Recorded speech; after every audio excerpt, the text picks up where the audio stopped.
Ô, Rebeca, fala mais um pouco então desse teu testemunho, né? De vocês, né? O testemunho de vocês, na verdade, né? De não engravidar. Eu nunca imaginei, eu costumo falar que nem nos meus piores sonhos eu imaginei que um dia eu não pudesse ter filhos. Pra mim era uma coisa muito natural. E até naquela época, não sei se ainda se faz isso, mas o pré-nupcial, quando você casa, faz todos os exames. Eu lembro que a médica, eu casei com 22 anos, então pouco antes do casamento eu fui numa ginecologista para ela passar todas as instruções. Ela falou, nossa, você tá prontinha para engravidar. Eu, misericórdia, eu tenho só 22 anos, eu tô me formando agora, eu não quero engravidar por enquanto. Foi aquele susto, enfim, 4, 5 anos depois, vamos começar? Vamos tentar engravidar? Vamos. E aí, primeiro ano nada, segundo ano nada. E aí, 2 anos tentando engravidar, não engravidou? Tem alguma coisa errada. Precisa procurar ajuda. Isso é uma coisa muito importante também pra gente falar quem tá assistindo, né? 2 anos de tentativa, não engravidou, procure o médico, E aí a gente começou essa luta de procurar os médicos. Nunca tivemos um diagnóstico assim, você tem isso, então você não pode engravidar. O Baruch tem isso, então vocês não podem engravidar. Não, nunca teve. Não encontra a causa? Não, a gente não tem um diagnóstico fechado. Isso é muito estranho, né? A gente não tem diagnóstico fechado. E eu sempre escutava dos médicos, não, mas você vai engravidar. Não, você não tem nada, vocês vão engravidar. E aí, em 2000, perto de 2014, 2013, 2014, nos recomendaram um ginecologista muito bom. A gente foi nele e falou, olha, pedi inúmeros exames para vocês, aparentemente vocês não têm nada, mas vocês já estão tentando engravidar há X anos. Eu recomendaria vocês partirem para uma fertilização, porque pode ser que vocês esperem mais 10 anos e essa criança demore 10 anos para vir. Então, como vocês já estão vivendo essa ansiedade, façam uma fertilização resolvido, me indicou alguns médicos. E aí, a fertilização sempre foi a carta que eu tive na manga, né? Porque eu sempre escutei, não, você é muito nova, 26, 27 anos. Imagina, você é muito nova, você vai engravidar. Aí a gente começou a fazer um tratamento, aí coito programado, ovulação assistida, inseminação artificial. Você não chegava nem a engravidar, não é que você engravidava e perdia. Não chegava a engravidar, não tinha teste de gravidez positivo. E aí, quando a gente foi para a primeira fertilização, que a gente respondeu super bem. Tem mulher que faz a estimulação, não tem óvulos, por exemplo. Eu tinha em abundância, então nunca foi esse o nosso problema, né? Porque a gente respondia bem e os médicos sempre otimistas. Quando eu fiz a primeira fertilização, aos 33 anos, que era a minha carta na manga que eu ainda não tinha usado, e falhou, meu mundo caiu. Então, ali eu realmente reagi muito mal, comecei a ficar extremamente deprimida, porque eu falei, peraí, eu tinha isso, né?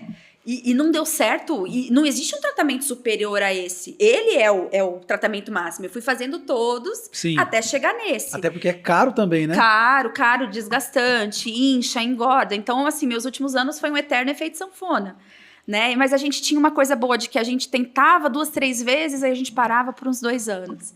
Aí, não, vocês têm que desencanar, vocês vão ver quando vocês desencanarem. Não, querida, a gente já está desencanada, a gente está na pausa.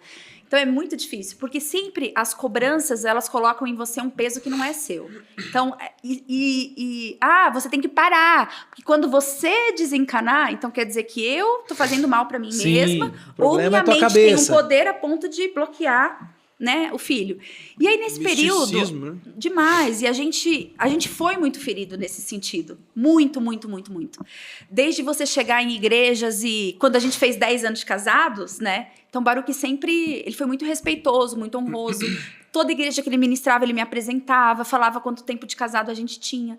Então, sempre, vocês têm filhos? Aí, a partir do momento que começamos a falar, a gente está casado há 10 anos, era quantos filhos vocês têm? Quantos filhos vocês têm? Nós não temos filhos. Nossa, mas por quê?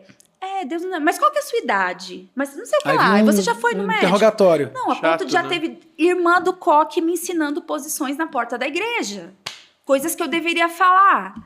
Ou pastores que vão te buscar no aeroporto, aí te levam para uma churrascaria e começam a falar coisas na mesa. Não, vocês têm que ir para Israel. E em Israel, se vocês tiverem relação... Ai, meu Deus. Entendi. Aí a gente até brinca, a gente. Mística eu acho que eu nunca falei isso em lugar nenhum, né, Baruch? A gente já esteve uma vez em Israel, só que justo nessa vez, 10 dias antes, eu tive que tirar o apêndice. Ou seja, gente, não rolou. Foi isso, tá explicado. Então. Foi isso, Obrigado, pastor, que falou de Israel. Meu Deus, enfim, gente, foi assim... Foi ficando muito difícil.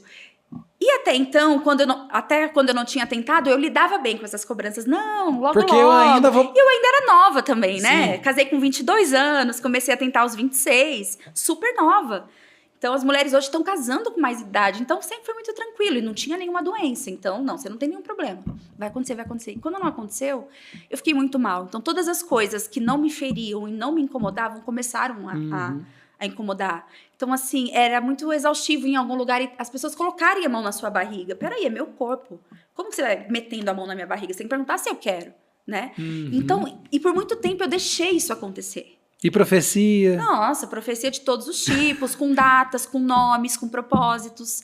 Imagina você acabar de fazer uma fertilização, você entrar numa igreja que você nunca pisou, e aí vem alguém falar, ai, Deus me mostrou quando você entrou que você vai engravidar ainda esse ano. Meu Deus. Eu ia embora tendo certeza que eu tava grávida. Certeza. Porque eu nunca fui lá. A pessoa não me conhecia. Eu acabei de fazer uma fertilização. Ainda não deu tempo de fazer o teste de gravidez. A minha irmã falou isso? Não tem nada mais cruel do que você fazer isso com alguém. Então, eu sei que nem todo mundo faz por mal, mas as pessoas fazem o mal mesmo não querendo. Porque tem horas, a verdade é que você também não está pensando nisso. De boas intenções. Já aconteceu uma virada de ano da gente passar na igreja, e aí, 00:01, uma senhora veio me abraçar, feliz ano novo e tal. Você tem problema nas trompas?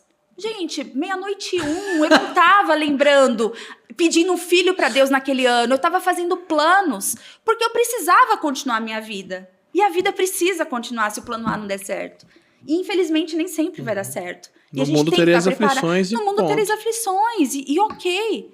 E você vai sobreviver. Então é muito fácil você louvar a Deus quando Deus remove a aflição, quando Deus te tira do vale, quando Deus dá aquilo que você pede. Mas eu quero ver você louvar, você continuar fiel, mesmo que Ele não faça. E a vida em abundância, para mim, é isso. A vida próspera com Deus é isso.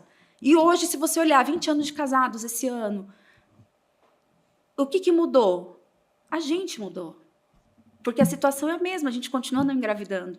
Eu ainda tenho chance, eu ainda tenho um pouco de esperança? Tenho, não vou mentir para vocês. Eu ainda posso.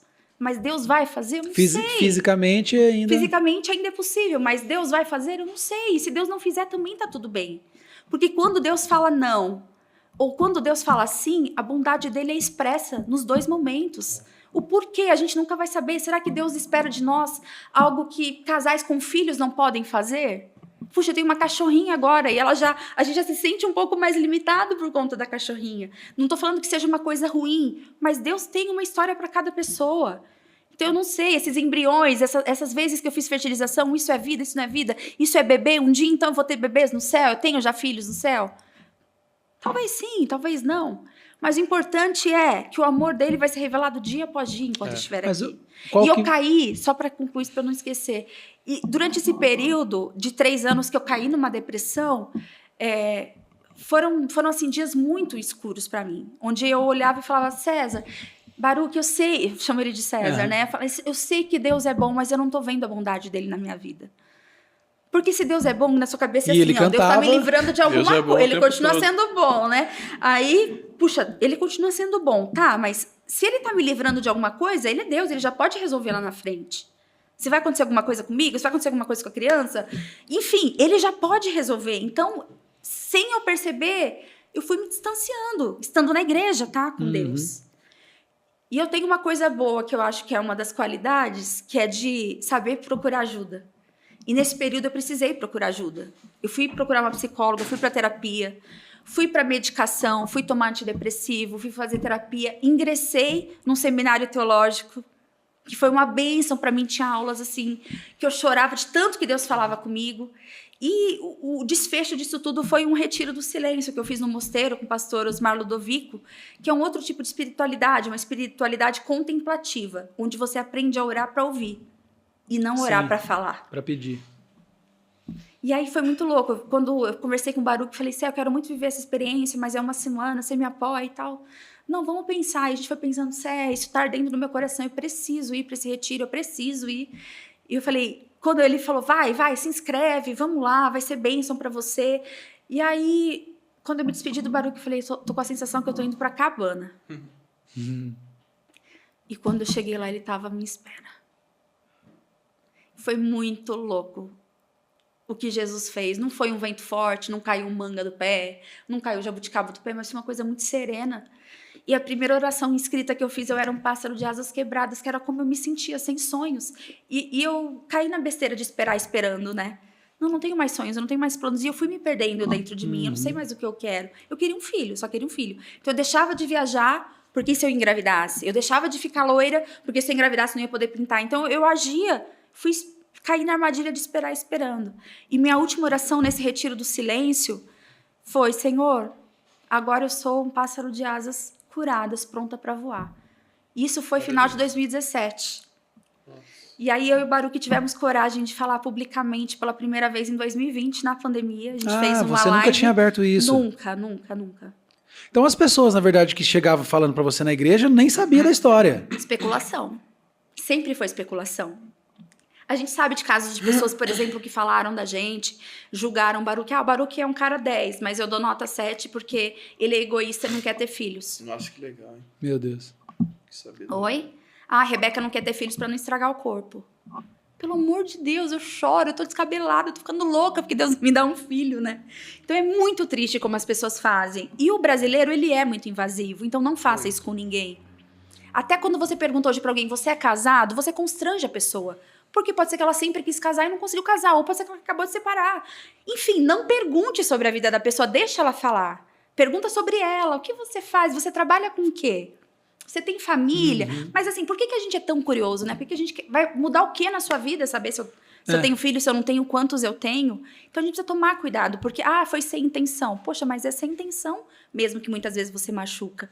E aí eu fui machucando muito, a ponto do Baruch ter uma coletiva de imprensa numa contratação que ele teve numa gravadora. Vocês abriram, aí como que foi isso? Aí nessa coletiva falaram: e aí, Baruch, você não acha que você tá ficando velho, não? Seu filho vai te chamar de vô quando você tiver um filho? Meu Deus do céu, mas numa também coletiva o de povo... imprensa de CD. Nossa. Perguntam, sabe? Enfim, é muito invasivo. Sem noção. E eu acho que toda vez que eu falo isso, as pessoas lavam a alma através de mim, do Baruch, né? Enfim, essa live que a gente fez foi a primeira vez que a gente falou publicamente, que a gente se sentiu curado para falar. Porque acho que se a gente falasse antes, não seria tão bom, especialmente para mim, né? Acho que o Baruch, ele viveu esse processo com um pouco mais de leveza do que eu. Eu fui um pouco mais difícil de lidar com tudo isso. E ele se doeu muito por mim, né? O Baruch sofreu pelo meu sofrimento, especialmente. E aí, nessa live, era muito engraçado, porque parece que eu fui prevendo o que as pessoas iriam falar, porque é quase que um questionário pronto, né? Vocês têm filhos? Não. Mas você tem algum problema? Não. Quantos anos você tem? Sim. Mas você já tentou isso? Sim. E a adoção? Aí sempre termina. E a adoção? E aí, quando eu fui... Gente, eu cheguei a fazer um bloco de notas, assim, com tudo que eu queria falar, com tudo que eu tinha ouvido. E é um vídeo que eu acho que é cerca de 40 minutos, onde a gente conta tudo mesmo, toda a história. Inclusive, se você quiser assistir, Por que Não Temos Filhos? Tá em qual canal? Rebeca Nemer, Tá. no meu canal. Por que Não Temos Filhos?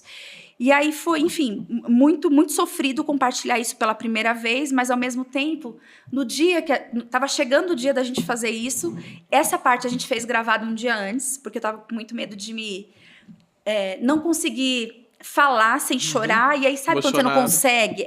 Não conseguir concluir. Então toda a live foi ao vivo, a gente foi contando trechos das nossas vidas, namoro, tempo de paquera, namoro, casamento e essa fase dos filhos. Enfim, a live, assim, estourou muita gente. E eu fui falando, aí era assim: mas vocês já tentaram tal coisa? Indica os médicos. Gente, vocês não precisam me indicar médico, porque eu já sabia. Porque assim, não, mas você já tomou ginkgo biloba? Porque ginkgo biloba, não, são das coisas mais, assim, né? Mas você fez posição tal? Mas você tomou água tal? Você fez tal coisa? Não, se você fizer uma promessa... Aí, no final, eu vontade de falar assim, gente, caramba, em 10 anos que eu tô tentando... Nunca tentei. Nunca passou pela minha cabeça procurar um médico bom. Nunca. Caramba. Só fui médico ruim até hoje. Que sabedoria. E aí eu falava assim: e eu não quero que vocês falem nada. Inclusive, nem precisa falar que tá orando por mim. Porque isso também incomoda, num momento onde você não tá lembrando. Como no dia 00:01 do ano novo. Eu juro que eu não tava pensando, eu tava pensando na marca que eu tava abrindo, meu 2º ano de negócio. Meu Deus, como vai ser? Será que a marca vai crescer? Putz, esse ano eu vou não sei pra onde com o Baruch, a gente vai fazer viagem tal, a gente vai comprar tal coisa. E aí, aquele momento, você lembra tudo que você tem. E aí alguém vai e lembra justamente o que você não tem. E é esse exercício que a gente precisa aprender a fazer do contentamento e da gratidão. Olha para o que você tem. Então eu posso olhar o copo meio cheio ou meio vazio. Exato. Olha para a parte que está cheia. Porque você vai ver que ela transborda. E aí foi quando eu vi, no final desse retiro, né, enfim, que tudo que eu precisava, Deus me dava. E tudo que a gente precisa, Deus nos dá. E que um filho não era algo que eu precisava, era algo que eu desejava. Às vezes ele também nos dá coisas que a gente deseja, mas nem sempre. E tem que ficar tudo bem. Você vai aprender a ficar tudo bem. Sendo bom. Ele continua sendo bom. E aí eu descobri no coração dele um lugarzinho onde a dor não me sufoca, onde a dor não pode me alcançar. E foi uma bênção. E aí nessa hora, quando eu falei isso na live, né? E você não precisa me falar nada. Você quer orar por nós? Amém. Ora na sua casa. Não precisa nem falar que tá orando, só ora. Porque a oração vai cumprir o seu propósito. Vai. E aí eu falei, só fale que nos ama. Você quer falar alguma coisa pra gente? Fala, eu te amo, Rebeca. E aí começou aquela chuva de coração. Uma chuva de coração na live. E é muito bonito No quando Instagram? a gente vê... não, no YouTube. Aí aquela chuva assim de coração. E antes adoção. Então, antes de eu falar, as pessoas já colocavam adoção. Mas eu sabia, porque é um roteiro que as pessoas seguem, né? Sim. E só sobre adoção, antes que alguém pergunte, né, de novo. Nesse processo... antes de casar, eu sempre sonhava em adotar o terceiro filho. E eu sempre quis ter 3 filhos, porque eu achava 2 muito pouco. Porque lá em casa somos só 2, só eu e o Jonathan. Falta, né? Falta. Cada 3. E a família do Baruch são em 7. Nossa! Gente, então qualquer família da casa do Baruch, qualquer festa da família, começa com 45 pessoas. E a nossa são só nós 4. Uma multidão. É muito pouco. E aí eu sempre pensei, eu quero ter 2 filhos e adotar o terceiro. Aí conforme esse processo foi passando, quando eu me dei conta que não engravidava, eu já estava assim, destruída demais. Pelo processo, pela espera, pelas pessoas. E é recente demais, né? E 2016, a gente está em 2024. Você para pensar, até você passar pelo processo. Exato, é muito A demorado. exposição. Foram anos, foi Aí assim, lidar com a exposição. muito difícil, porque todo lugar perguntava, então eu já sabia. Eu já ia para um lugar assim, a princípio desencanada, depois apreensiva e depois arrasada. E assim, muitas vezes você quer tocar a vida. Bora. E realmente você não está pensando. Aí no seu aniversário alguém fala, ai, não, mas Deus vai te dar aquilo. E às vezes a pessoa quer falar, não é porque Deus falou. Então a gente tem que tomar cuidado de falar em nome de Deus o que Deus não mandou para falar. Sim. Então fala, olha, não sei se é de Deus, mas eu tenho desejo de te ver grávida. Eu amo tanto você e o Baruch, Rebeca, que meu sonho é ver vocês com um nenenzinho, porque eu sei que é isso que vocês querem. Mas não façam isso, porque assim a nossa vida seguiu. Né? Graças a Deus a nossa vida seguiu. E depois dessa live, que no dia assim eu senti, é como se eu fosse tirar a minha roupa, sabe? Tava me desnudando na frente das pessoas. Foi uma sensação muito estranha, porque eu ia abrir isso pela primeira vez. E aí no dia seguinte, na mesma proporção que a gente recebeu mensagens de pais que não conseguiram engravidar, de casais que não conseguiram engravidar, a gente recebeu de casais com filhos com deficiência e a gente recebeu de pessoas solteiras. Na mesma proporção do quanto pessoas já foram feridas ou a igreja já feriu nesse sentido. Então, muitas pessoas que têm filhos com deficiência já ouviram muita besteira. Como a gente ouviu, né? Será que não tem alguma coisa errada na sua vida? Será que Será que você não tem um pecado oculto? Mano, Será que Deus não está fazendo para você aprender? E tem exemplo aprender? na Bíblia, né? Quem pecou? Seus pais ou ele? Nenhum. É para que se revelasse a glória do pai. Aí as pessoas solteiras também, não, você está fazendo alguma coisa errada, você é chata, você é insuportável, você não sei o quê, você não casou. Então, a gente ficou assim, impressionado, porque foi na mesma proporção. Foi quase que dividindo 33,3%, 33,3%. E aí a gente viu que foi realmente uma decisão muito direcionada por Deus, para compartilhar isso com o mundo, né? Para compartilhar isso com as pessoas e para que as pessoas tivessem a gente como essa voz, porque assim, compartilhe com as pessoas que precisam ouvir sobre isso. Então, se a gente puder usar a nossa influência também, e eu sempre faço questão de falar agora sobre, embora eu não faça disso uma bandeira, porque eu tenho bandeiras tão importantes quanto, né, as crianças, os surdos, enfim, mas a gente tem que tomar cuidado. A gente é muito invasivo, a gente é muito entrão, e aí, nesse sentido, a gente não parece nada com Jesus. Com certeza. Né? Então, a gente Só tem que ore. ser mais educado. Ore, acolha, esteja perto. Se perguntar, Então, assim, as pessoas responda. que lidaram muito bem, eu tive uma grande amiga que foi, assim, um braço para mim nesse período, e o meu irmão. O Jonathan nunca me questionou, pelo contrário, já chorou muitas vezes comigo. Isso me emociona, porque tanto minha amiga quanto meu irmão eram coisas que eu não queria. Ai, o que você tá pensando? O que você tá fazendo? E aí, você não vai fazer nada? Pô, a pessoa que te conhece, que convive com você, sabe o quanto isso é precioso pra você. É verdade. Teve um dia do aniversário meu, o Jonathan ligou, ele mal conseguia falar. Ele falava assim, Rê, eu não entendo. Não entendo por que Deus não dá um filho pra vocês, Rebeca. Eu faria qualquer coisa pra isso acontecer. Puxa, e assim, pouquíssimas vezes ele falou sobre isso. Na maioria das vezes ele nos acolheu, ele mudou o assunto, ele fez a gente rir. E minha amiga, a mesma coisa. Ela estava disposta a chorar comigo quando eu chorava e falar de outras coisas porque a vida precisa continuar.